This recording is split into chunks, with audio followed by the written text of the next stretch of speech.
अस्सलाम वालेकुम व्यूअर्स।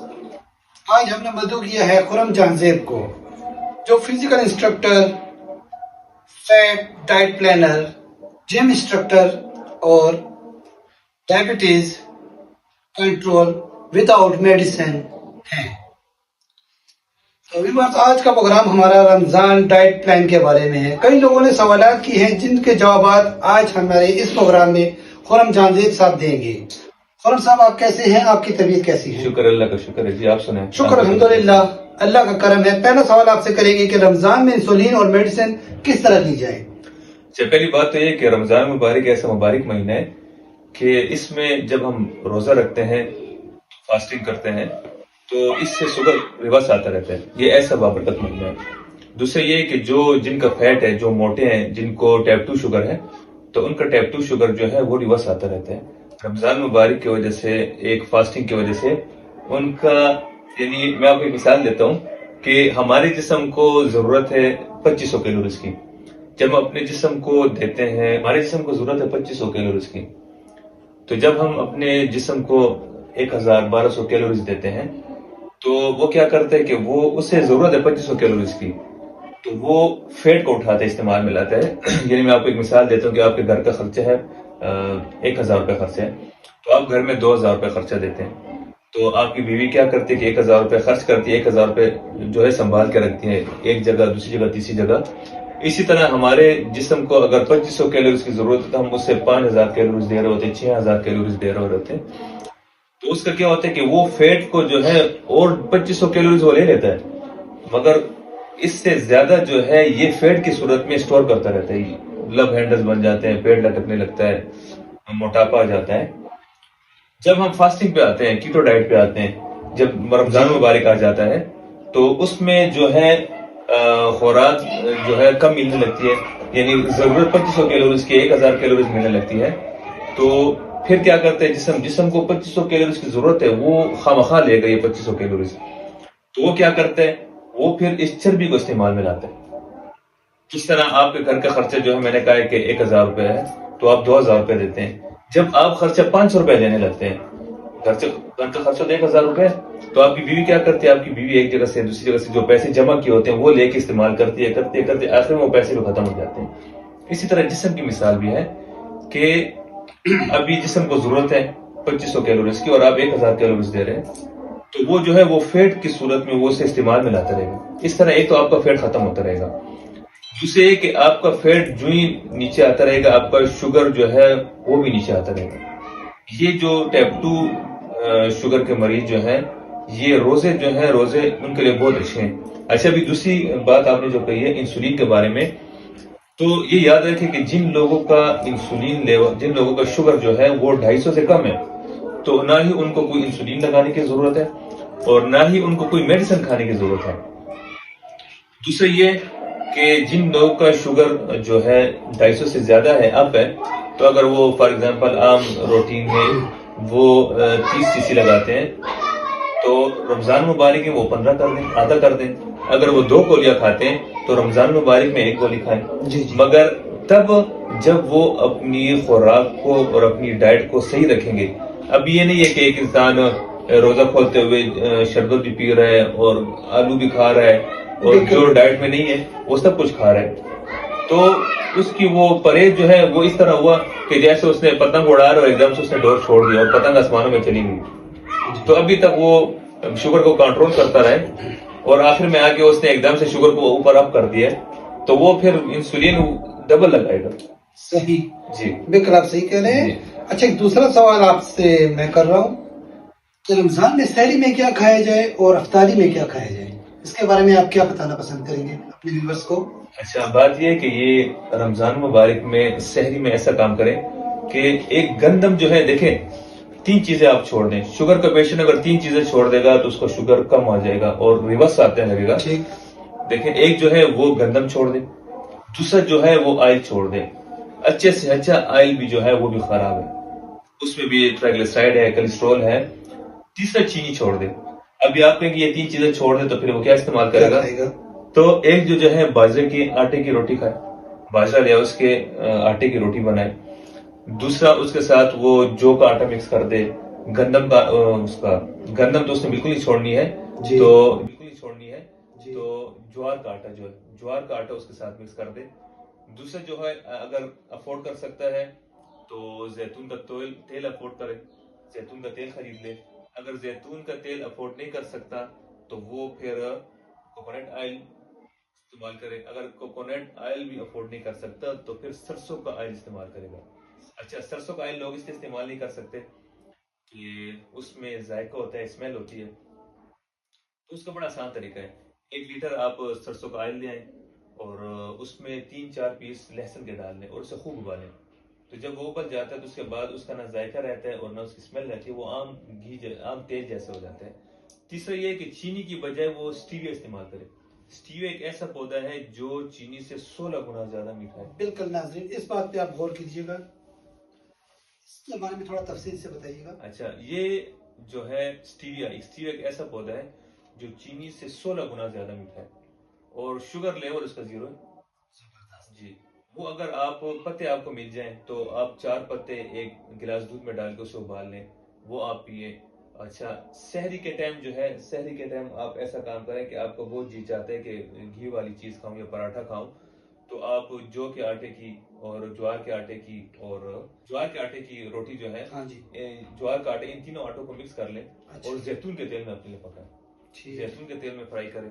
अच्छा, दूसरा ये है कि शुगर का पेशेंट जो है वो सब सब्जियां खाएगा, सब सब्जियों के अलावा वो कुछ भी नहीं खाएगा।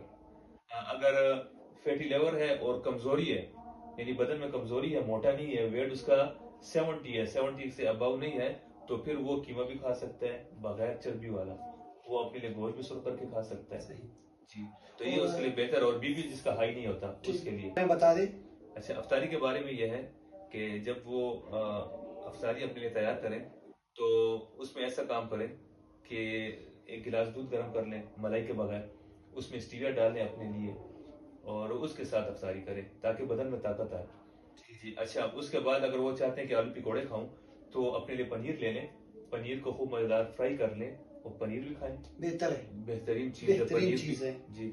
अच्छा, इसके अलावा जो है वो अगर चाय पीना चाहता है तो चाय में दूध ज्यादा कर दे थोड़ा सा और उसमें भी स्टीविया डाले, वो भी पी सकता है। स्टीविया मुख्तलिफ हर तरीकों से वो चीज में इस्तेमाल कर इस्तेमाल सकता कर है। सकते हैं। जी। मसलन कहवा हो गया, चाय हो गई, जी। दूध हो गया। अच्छा, जिनका फेट है, जो मोटापा है जिनका, तो वो कहवा जो है उसमें स्टीविया न डाले, फीका कहवा पिए। अच्छा। और उसमें मैं एक और चीज आपको बताता हूँ, एप्पल साइडर, सेब का शक्कर जो है ओरिजिनल वो ले और उसका 1 ढक्कन उसमें डाल दिया करें और वो पिए। उससे एक तो ये होगा कि अगर जिनका बीपी हाई रहता है उनका बीपी भी नॉर्मल हो जाएगा, जिनका फेट ज्यादा है उनका फेट भी कम होता रहेगा, और ये है कि उनका शुगर लेवल भी डाउन आता रहेगा। ठीक।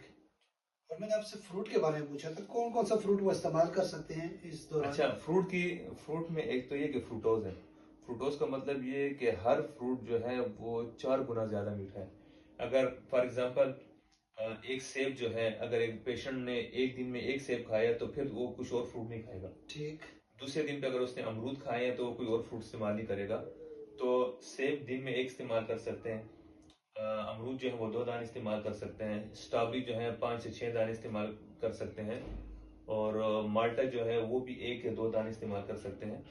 मगर ये है कि अगर ये इनका स्ट्रॉबेरी है तो स्ट्रॉबेरी का जूस बना के पिए दिन, यानी रोजा भी है तो 11-12 बजे के टाइम पे पी ले रात को। ठीक। और बेहतरीन। जी, अगर सेब है सेब को भी जूस बना के पी रहे, मगर ये नहीं है कि आपने सेब का जूस पिया फिर 1 घंटे बाद आपने स्ट्रॉबेरी का पिया, तो ये तरीकेकार नहीं करने आपने। ठीक।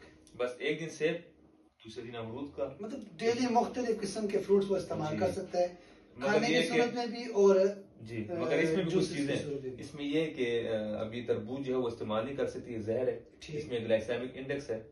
और गंडेरिया जो है, गन्ना जो है, गन्ने का शरबत जो है ये इस्तेमाल नहीं कर सकते। खरबूजा हाँ थोड़ा बहुत इस्तेमाल कर सकते हैं, ठीक। ज्यादा नहीं। जामुन जो है, जामुन शुगर के लिए सोना है, जामुन जितने खा सकते हैं नमक लगा के खाएं। जी, जामुन ऐसी चीज है। और विटामिन्स के बारे में क्या मतलब सजेस्ट करना चाहेंगे अपने व्यूअर्स को कि रमजान में डायबिटीज के जो मरीज हैं वो विटामिन्स किस तरह के यूज कर सकते हैं? देखिए, विटामिन ये है कि जब इंसान रमजान मुबारक में कमजोरी आती रहती है, बदन की कमजोरी हो गई जिसमें पट्टों की कमजोरी, बदन की बदन कमजोरी, की, अक्सर मरीजों का सर चकराता है, और इसके लिए बेहतरीन चीज बताता हूँ, अमरूद का। मतलब डेली मुख्तलिफ किस्म के फ्रूट्स वो इस्तेमाल कर सकता है, मगर खाने ये की कि सूरत में भी और जी, मगर इसमें भी कुछ जूसेस की चीजें सूरत में भी। इसमें ये है कि अभी तरबूज जो है वो इस्तेमाल नहीं कर सकती, ये जहर है। ठीक। इसमें ग्लाइसेमिक इंडेक्स है। और गंडेरिया जो है, गन्ना जो है, गन्ने का शरबत जो है ये इस्तेमाल नहीं कर सकते। खरबूजा हाँ थोड़ा बहुत इस्तेमाल कर सकते हैं, ठीक। ज्यादा नहीं। जामुन जो है, जामुन शुगर के लिए सोना है। जामुन जितने खा सकते हैं नमक लगा के खाएं। जी, जामुन ऐसी चीज है। और विटामिन्स के बारे में क्या मतलब सजेस्ट करना चाहेंगे अपने व्यूअर्स को कि रमजान में डायबिटीज के जो मरीज हैं वो विटामिन्स किस तरह के यूज कर सकते हैं?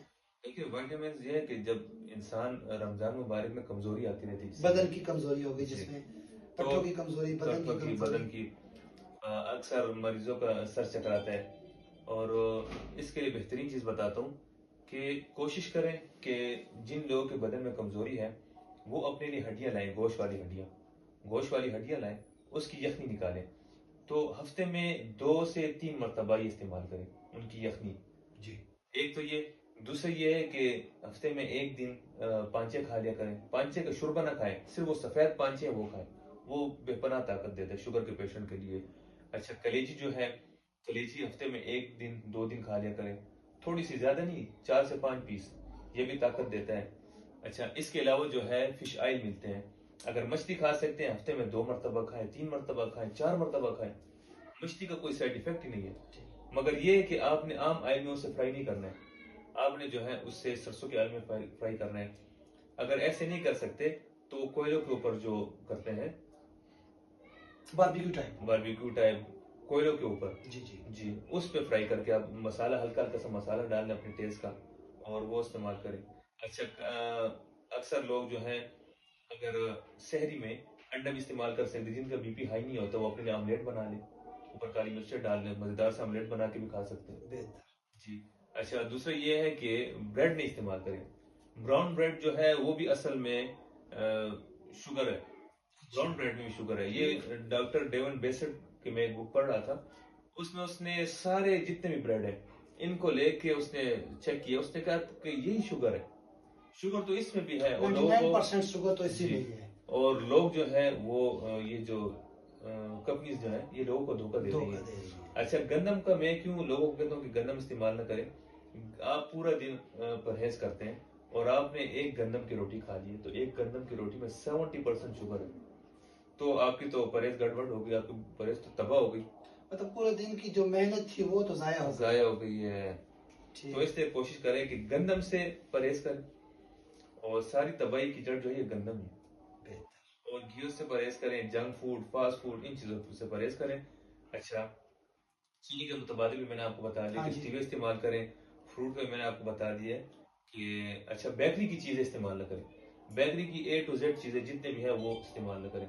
अच्छा जो लोग सही सख्त डाइट करते हैं पूरा हफ्ता, वो इफ्तार संडे टू संडे जो है वो परहेजी थोड़ी बहुत कर लिया करें, फिर पीछे पूरा हफ्ता वो उसको कंट्रोल कर लिया करें। बिल्कुल। अच्छा शुगर जो है, शुगर आप कैसे पता चलेगा कि आपको कितना शुगर है?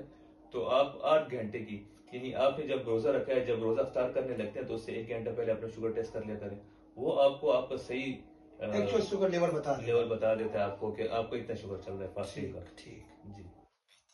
तो नाजरीन आज हमारे खुरम जहांजेब साहब से बहुत अच्छी बातें हुई हैं, आप लोगों को भी सीखने का मौका मिला होगा और मुझे भी सीखने का मौका काफी मिला है उनसे, क्योंकि डायबिटीज जो है वो एक लाइलाज तो नहीं कह सकते, आजकल तो उसका भी इलाज निकला हुआ है, लेकिन खुरम जहांजेब साहब ने जो विटामिन हमें बताई हैं, जो उनके लिए आटा वगैरह बताया, जो फ्रूट्स बताए हैं, जो डाइट प्लान उन्होंने बताया है, इंशाल्लाह आप भी फॉलो कीजिएगा, हम भी फॉलो करेंगे।